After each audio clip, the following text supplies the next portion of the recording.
نے ان عمرا کے کوئی تفصیلی گفتگو کا نہیں ہے. ہماری جماعت کے عظیم سے عظیم تر علماء کرام کی زبانی آپ نے بہت کچھ امام ربانی مجدد الفسانی رضی اللہ تعالیٰ عنہ کے تعلق سے، ان کی دینی خدمات کے تعلق سے سماعت کیا.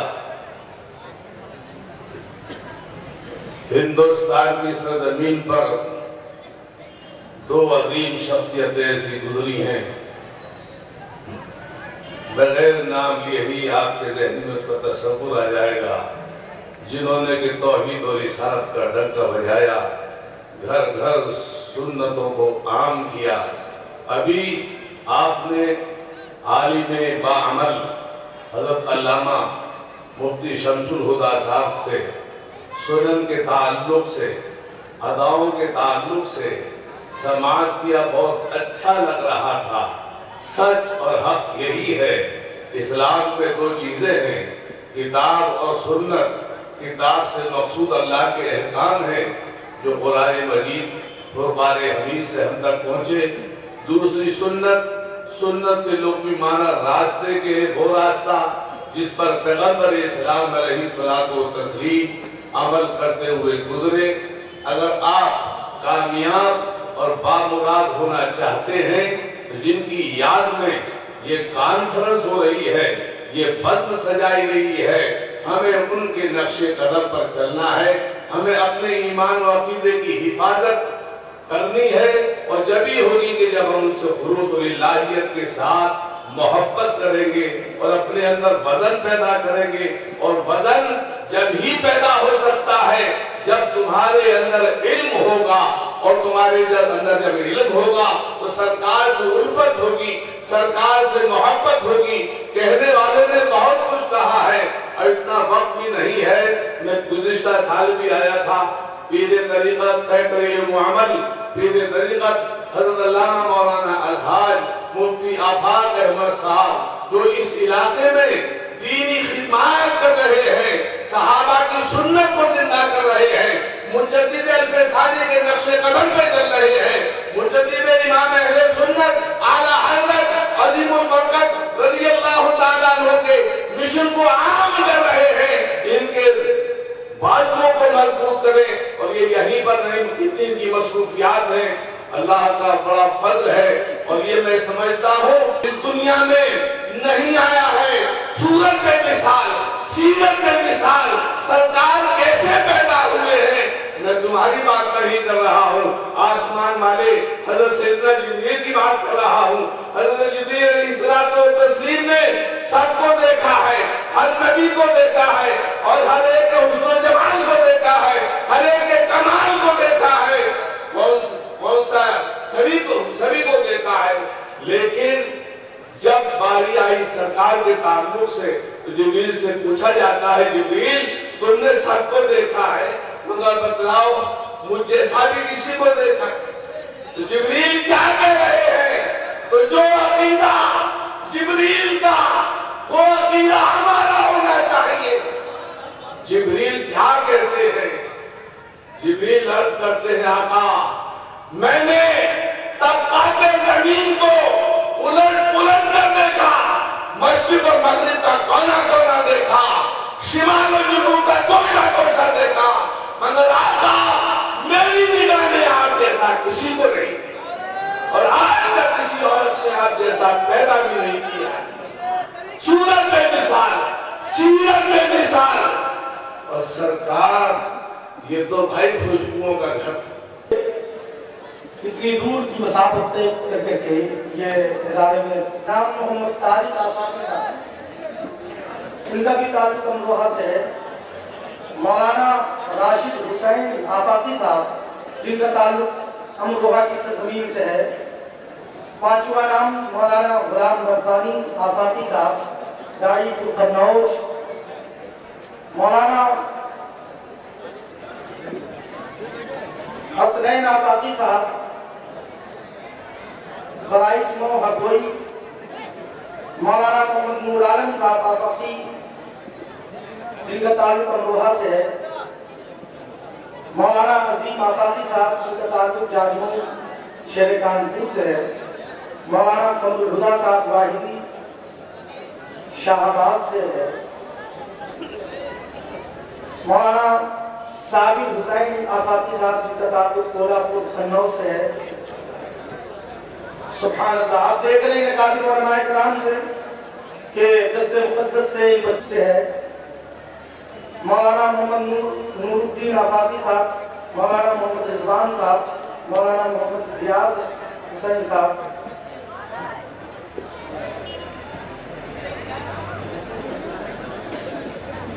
الجامعہ الرحمدیہ سے فارغ ہونے والے قرباء کرام، پہلے قاری قرآن جناب قاری محمد غفران رضا صاحب ہر پورا ہردوئی سے ہے، وہ تشریف لائیں۔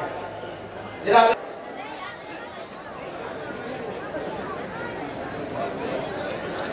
قاری محمد ریاض احمد صاحب جن کا تعلق لکھیم پور کی سرزمین سے ہے۔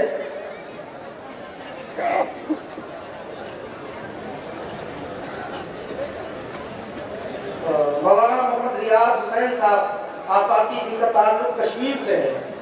ماشاءاللہ، ادارے کی آپ تعلیمی جذبیت کو دیکھیں، سبحان اللہ۔ آپ حفاظ کرام جو فارغ ہونے والے ہیں، سب سے پہلے حافظ قرآن کا نام محمد عاقب آفاقی ہمارے ٹولی کانپور سے ہے۔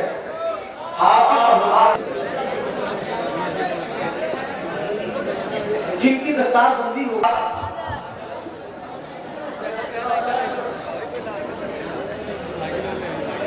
ان کا تعلق بوجے پور کانپور، حافظ محمد اشفاق صاحب ان کا تعلق بنارس کی سرزمین سے ہے۔ سبحان اللہ، آپ دیکھ رہے ہیں اکابر علماء کی موجودگی، حضرت علامہ مولانا مفتی یاسین اختر صاحب قبلہ مصباحی کی موجودگی، سیدی سرکار حسنین میاں صاحب قبلہ، حضرت علامہ مفتی نظام الدین صاحب قبلہ، شیخ طریقت حضرت علامہ مفتی محمد آفاق صاحب قبلہ مجددی۔ اسٹیج سے ایک موبائل چوری ہوئی، داماد علی کا خطاب نایاب سننا ہے۔ بیٹھ جائے، دیکھیے کتنا بہترین شاعر راجستھان کی سنت۔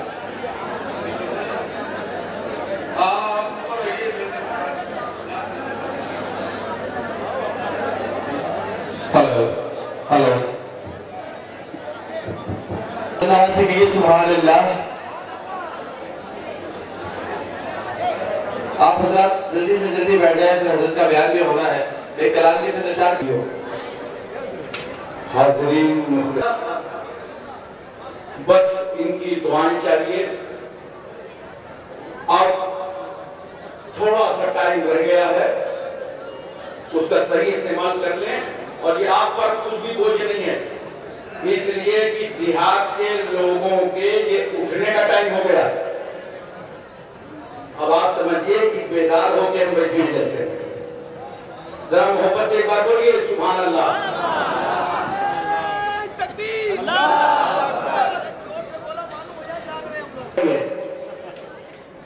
آپ فوراً فیصلہ کر لینا اسے پریشانی کیوں ہو رہی ہے۔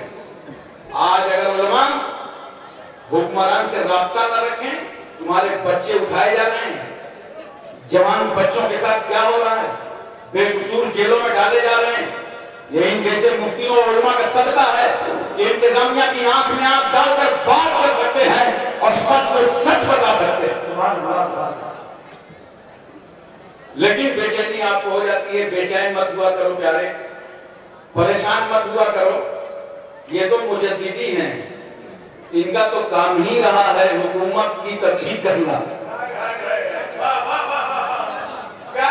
حکومت کو شریعت کی روشنی میں چلانا، حکومت کو اچھے ماحول میں چلانا، ان کا کام ہی رہا ہے۔ اور انشاءاللہ یہ تاحیات یہ کرتے رہیں گے۔ اللہ تعالیٰ مفتی صاحب کی صحت عطا فرمائے، ان کو سلامتی عطا فرمائے، ان کو عروج عطا فرمائے، اور یہ جو پیغام محبت لے کر مجدد الفسانی کا اور اعلیٰ حضرت فاضل بریلوی کا لے کر چل رہے ہیں، اللہ تعالیٰ اس پیغام سے پورے ملک کو مالا مال فرمائے۔ محترم حضرات، آج میں بہت اہم بات پہلے عرض کر دوں۔ سورۃ فاتحہ کی ایک آیت کا ٹکڑا میں نے پڑھا، حالانکہ آدمی کو یاد ہے کیا کہنا تو کیا کہنا سپاہی. اے اللہ ہم تیری ہی عبادت کرتے ہیں اور تجھ ہی سے مدد چاہیے. بولو محبت سے سبحان اللہ. کچھ لوگوں کو یہاں پہ کنفیوژن ہے.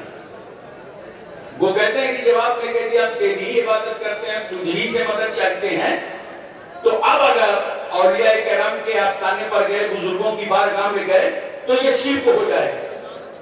حالانکہ یہ غلط فہمی ہے. آج میں اس عظیم الشان کانفرنس میں آپ کو بتا دوں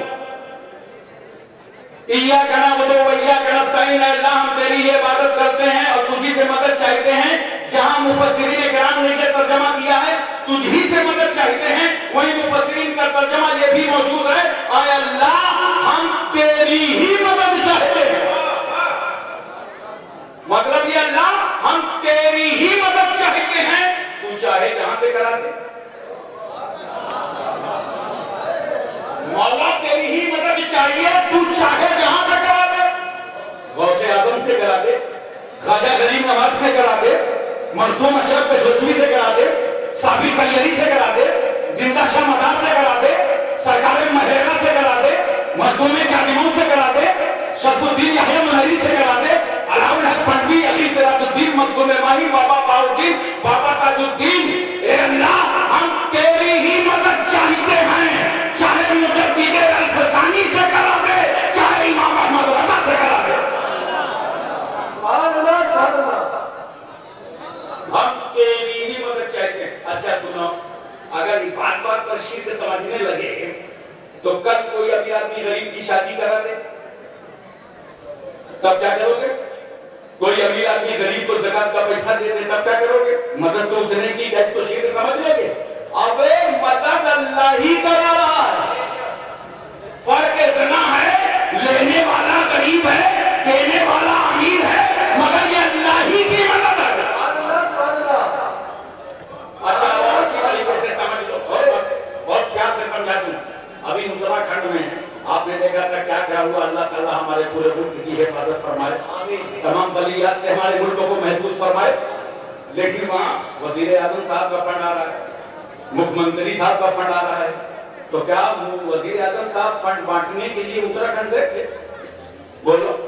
اور اگر محلے میں وزیر اعظم ڈاکٹر منموہن سنگھ چلے جاتے تو ہمیں ایک پبلک ہے حالت خراب کر دیتی. جس دروازے سے نکلتے منموہن صاحب ادھر ہے, منموہن صاحب ادھر ہے, منموہن صاحب ادھر ہے, پہلے ہم کو دے دیجیے ہمارے ساتھ صاحب ادھر ہے, ادھر آ کے مصیبت کھڑی ہو جاتی. بولو.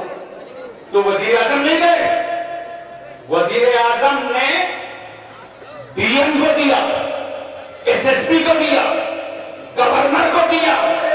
مکھ منتری اپنا فنڈ لے کر اتراکھنڈ نہیں گئے. انہوں نے حکومت کے ذمہ داروں کو دیا لے جاؤ اور ضرورت مندوں پر یہ حکومت کا پیسہ بانٹ دو.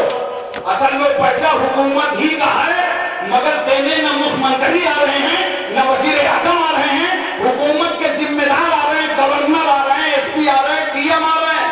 یاد رکھو اسی طرح پوری کائنات کا مالک حقیقی پروردگار عالم ہے اور اس خدا نے بھی اپنے گورنر بنا رکھے ہیں.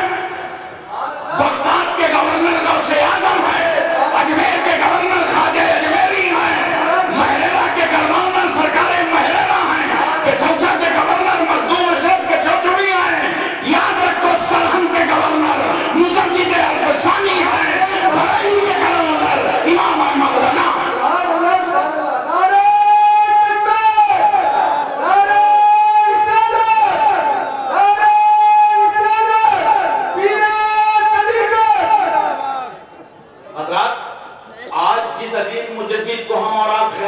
پیش کرنے کے لیے آئے ہیں.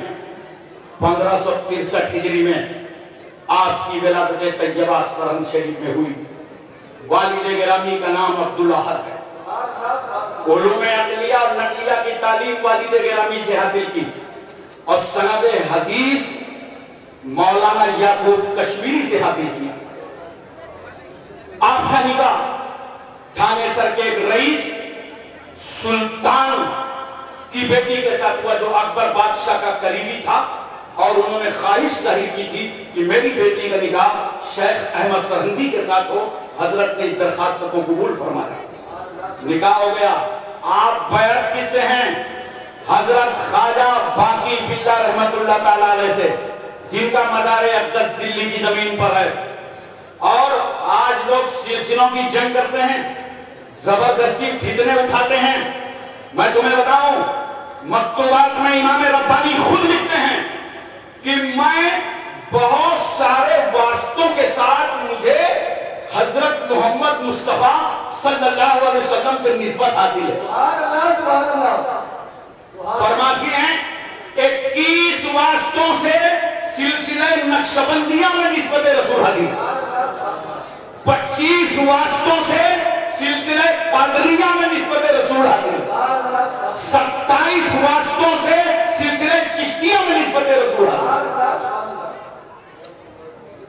مولانا عبید اللہ خان آزمی نے اکبر کا ایک دور بتایا ہے، میں مختصر کر کے اکبر کے 3 دور آپ کے سامنے رکھوں گا، تب آپ کو حقیقت سمجھ میں آئے گی۔ اکبر انتہائی بے ابرو، بے عزت، کم ظرف، کم نظریہ، بد باطن، بدشعور، بدنما، بدخلق، رسوائے زمانہ، ذلیل خوار، ناپکار، ناہنگار، شرابی، کبابی، جواری، صدر الشیاطین، فتنہ ہند۔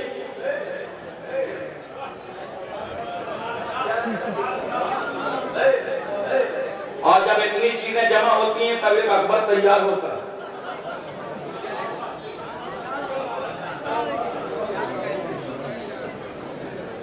اکبر کا جو پہلا دور گزرا ہے اس نے اسلام کی روشنی میں گزارا ہے۔ وہ بھی سن لیجیے، کبھی آپ کو کنفیوژن ہو سکتا ہے کہ کہیں کہیں کتابوں میں تو یہ ملتا ہے، علماء یہ بتاتے ہیں، تو اس لیے میں بتانا چاہتا ہوں اسلام کی روشنی میں اکبر نے پہلا دور اپنا گزارا ہے۔ شرعی فیصلے ہوتے تھے، مسجد میں نماز پڑھنے جاتا تھا، خود جھاڑو لگاتا تھا، مشائخ کی جوتیاں سیدھی کرتا تھا، کمال عقیدت مشائخ کرام سے رکھتا تھا، بڑی محبت۔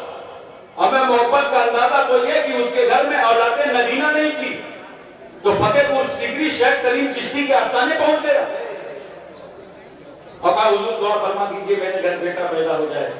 شیخ سلیم چشتی نے دعا فرمائی، بیٹا پیدا ہوا۔